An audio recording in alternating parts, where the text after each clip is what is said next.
Cosa si impara da una moneta?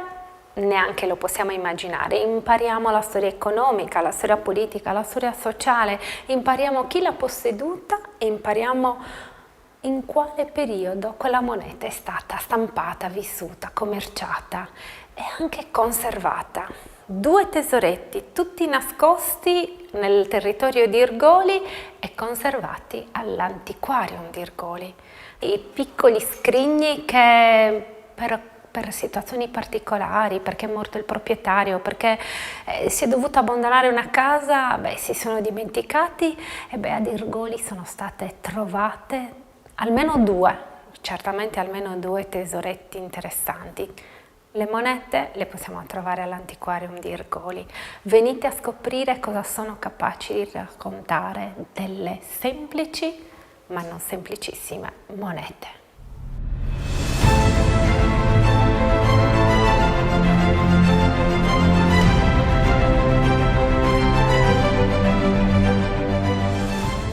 Siamo sempre ad Irgoli e parleremo di inflazione, di monete, di soldi.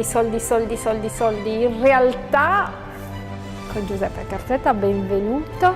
Ad Irgoli parliamo di un tesoretto e di tantissime monete che sono state trovate ad Irgoli e come dalle monete in realtà ricostruiamo una storia. Si può ricostruire una storia economica, una storia sociale, una storia politica. Per chi fa comunicazione è anche una storia di comunicazione. Si dice che la moneta abbia 2 facce, ce le ha in effetti, dove una è filogovernativa, quindi rappresenta l'autorità emittente. L'altra faccia invece è quella che rappresenta il rapporto che l'uomo ha con la moneta. È che è un rapporto a volte molto particolare, a volte anche disturbato. Alle volte sì. Arriviamo ad Irgoli. Un tesoretto. Uno? In realtà in più di uno, è vero, è la verità. Il territorio di Irgoli possiamo dire che è sempre stato molto generoso di ripostigli di monete, 2 in particolare. Allora, nel 1931 ne fu trovato uno molto interessante durante dei lavori agricoli, costituito da 46 denari d'argento. Caspita! Solo denari d'argento. L'arco di tempo che copre questo piccolo ripostiglio è abbastanza ristretto, curiosamente ristretto, forse poco più di un secolo. Siamo di che periodo? Siamo tra Adriano e Alessandro Severo, quindi il periodo di tempo è 116 d.C. e 235 mi sembra d.C., se non mi ricordo male. Diciamo sì. Siamo all'interno del III secolo comunque. Siamo all'inizio del III secolo.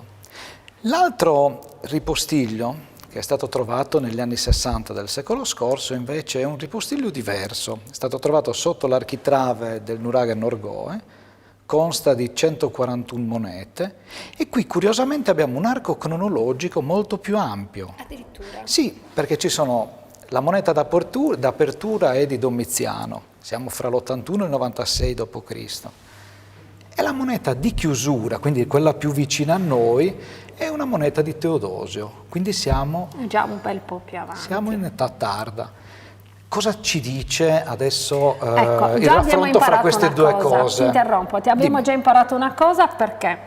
Perché dalle monete, a seconda di chi le ha coniate, noi abbiamo già una datazione. Quindi sappiamo in che periodo sono state coniate, quando sono state utilizzate e quando, così come noi oggi non possiamo usare più le 1000 lire vecchie di Giuseppe Verdi, per chi un po' anzianotto come me le ha già conosciute, adesso sappiamo di per certo che si sono utilizzate da un periodo, da un anno preciso, sino da un anno preciso. Così vale per le monete antiche? Assolutamente, assolutamente. Anche se molte cose noi non le sapremo probabilmente mai, perché tra una moneta e l'altra, quando intercorrono 4-5 secoli, a volte viene difficile ricostruire il rapporto di valore che vi era tra le 2 pezzature. Questo perché sicuramente. Poi c'è anche un problema di inflazione, di quanto materiale metallico veniva utilizzato, quindi quanto pesavano, un valore diverso. Torniamo ad Irgoli. Alcune monete sono forate, io non le tocco per rispetto e tu da bravo specialista della materia invece hai i guanti. Dunque, cosa questa è l'altra faccia della moneta. Se da una parte noi abbiamo un aspetto filogovernativo, Dall'altra faccia vi è il rapporto umano. Ora, se noi dovessimo osservare queste due monete che hanno un foro passante, questo significa che queste monete sono state monilizzate. Ma vi è una differenza. Qui abbiamo un foro passante che non rispetta il volto dell'imperatore. Certo. Quindi si è voluto creare un amuleto senza attinenza con l'immagine. E torniamo Ti ricordi il discorso certo, che abbiamo affrontato? a suo tempo, Ecco. certo. Quindi non vi è rispetto dell'immagine, ma qua noi abbiamo un amuleto in virtù della forma, in virtù del metallo. Quindi la volontà è chiaramente apotropaica. Certo. Diversamente da quest'altra moneta, che è molto più tarda. Noi non sappiamo dove sono state trovate, però possiamo non sappiamo il presumere contesto. che Sempre territorio di Rigoli, sempre sicuramente. territorio di Rigoli, ma possiamo presumere che una volontà protopaica sia legata anche all'aspetto tombale, diciamo, all'aspetto non necessariamente. non necessariamente. Poteva essere portata ovviamente in vita. Era anche portata come in vita. ciondolo? Sì, monile. Monile vero e proprio, Perfetto. portafortuna, monile. Siamo abituati nell'antichità a vedere le monete, poi non sempre se accade così e molta fantasia lo anima, però anche le monete sopra il volto, sopra gli occhi. Lì andiamo a toccare un aspetto certo, molto ampio, perché spesso, certo. non so, sicuramente ci viene in mente la scena del film Troy con le che monetine bravo, sugli lì occhi, volevo andare ma a è un vedere. falso storico. Esatto, perché spesso... Non è un viatico, non è un obolo di Caronte, la mota sugli occhi. Esatto. Partiamo da... Guarda che il cinema un po' ha deviato le nostre conoscenze, l'avevamo ripassato in una maniera, Suggestione poi in realtà pura. sì, il cinema ci dice delle cose diverse. Quindi sia la maschera apotropaica che viene alle volte posizionata sul volto, invece in realtà non stava sul volto, non necessariamente stava sul Quella volto. di cera, dici? Quella di cera, ma anche quelle di terracotta in periodo punico, ma anche in periodo romano, nelle sepolture le monete che accompagnavano non necessariamente stavano realmente sul volto, magari accompagnavano la sepoltura.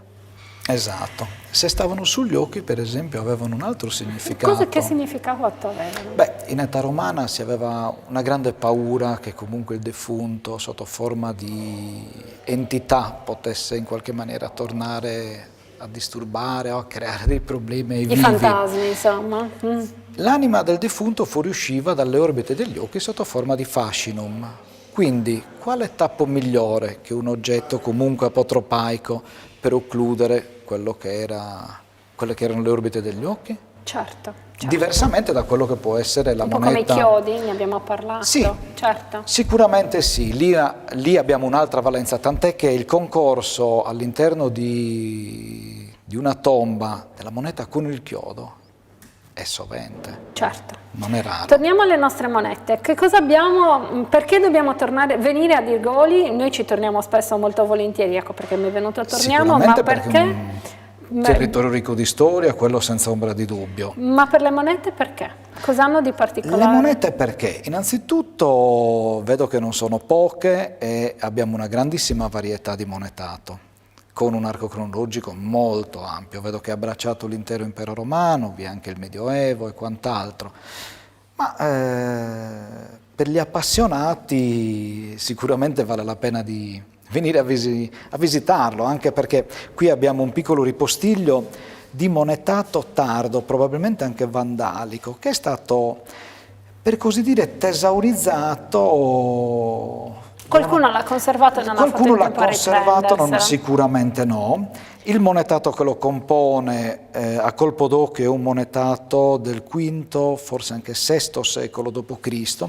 ed è un monetato molto povero, anche perché ad un certo punto da monete di dimensioni accettabili come può essere questo sesterzio di Gordiano e siamo sempre all'inizio del III secolo, si finisce poi per creare delle monete. Questo ci dà la dimensione di uno Stato che ad un certo punto si sta consumando, diventa così come la misura delle monete, esatto, si consuma. Facendo un raffronto, vedi, ti rendi conto la differenza di peso, volume, modulo fra un sesterzio di Gordiano e una monetina di Arcadio. Perché venire a Dirgoli e perché le monete di Dirgoli sono così particolari? Vale la pena di fare un viaggio? Beh, vale la pena per chi è appassionato di numismatica affacciarsi qui e dare uno sguardo a A questa un'esposizione varietà molto ordinata. fra l'altro. molto ampia e molto variegata sicuramente. Abbraccia un arco cronologico molto ampio, si va dalle primissime missioni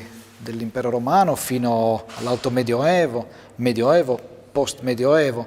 Insomma, per chi è appassionato, buttarci Vale uno la sguardo pena. vale sempre la pena, sì, decisamente. Quindi attenzione a quello che vediamo e a cosa percepiamo nei nostri musei. Massima attenzione, perché? Perché anche da piccoli dettagli. Abbiamo visto i chiodi, abbiamo visto le ceramiche, abbiamo visto i frantoi, abbiamo visto le piccole testimonianze. Ebbene, anche nei musei meno noti, dei tesori, non solo di monete, dei tesori possono essere nascosti e lì noi dobbiamo andare a scoprire. Alla prossima Dirgoli.